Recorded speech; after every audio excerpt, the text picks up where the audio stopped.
am Kate Hedstrom, and I'm at the newly formed College of Fisheries and Ocean Sciences. Yes, they just got that college title. Yes. So you're here talking about providing accurate information for people who may be doing resource development off the North Slope of Alaska. Helping them come up with models to see what to take into account when they're going to be developing things? That's right. There's oil development at Prudhoe Bay, so our region of interest there is centered on Prudhoe Bay. And there was a possibility of more lease sales in that area, and President Obama just took that possibility away a couple weeks ago. And nevertheless, we've been funded to provide a better estimate of the the ocean and sea ice circulation near the barrier islands near Prudhoe Bay. And the research that you're doing is, we hope no one will ever need. That's no right. one wants a big oil spill off the North Slope of Alaska. You just don't. Nobody wants that. But people need to take these contingencies into account whenever they're building things. You got to think about the worst case scenario. And so, from my understanding of what we talked about a little bit was, you provide information about where the ocean flows, how the ice moves through that area. So in case something goes wrong, they've got this information. Is that right? Yeah, what they do is they take our currents and our winds and the ice velocities, and they produce a simulated oil spill every single day or maybe every hour for many years. And then from the pattern of where those trajectories go, they can build up statistics of where the oil is likely to go, where to spill. And they've been doing this for many years.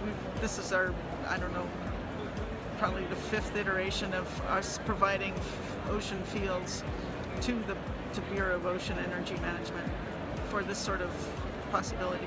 And it's interesting because for me, the division between science and policy, or science and business, and you're not deciding if it's right or wrong what business is doing, you're just providing accurate, truthful data for that.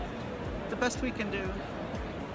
And we first did this 25 years ago. We had some Arctic sea ice model, and it had a lot of flaws, and every iteration we get better, and this is just the next iteration in this series. What about this appeals to you? Why have you spent so much time doing this? Well, it's interesting problems. It's a way to get my hands into something new, which is the sea ice modeling.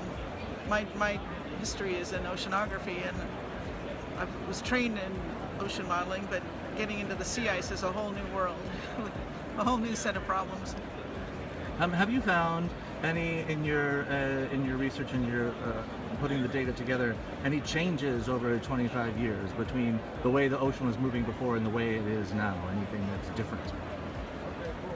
Well, obviously everybody knows the sea ice is rapidly retreating. That's what I keep hearing. So I guess, yeah, how is that accounted for in the data that you've seen as well? Well, we get the forcing comes from atmospheric reanalysis products, so the heating would be coming from that, and also we also get boundary conditions for the ocean from reanalysis ocean products that are out there, and they would have the warming that is being seen is providing boundary conditions to our domains, so that warming is happening in our model too. And it's great to have the accurate information in case, knock on wood, something horrible happens. Why do you choose to stay and study at UAF? You could be anywhere in the world. Why UAF? Well, we moved there 15 years ago, and we like it. And my husband and I first we were living near campus, and now we're living way out of campus. Because our best friends live off-grid, and they knew of this land that became available, and when they got a wind turbine, my husband got the wind turbine envy problem. So now we too live off-grid with our own wind turbine. So it's this idea of living how you want, where you want, and the beauty of the interior. That's right. I totally understand that.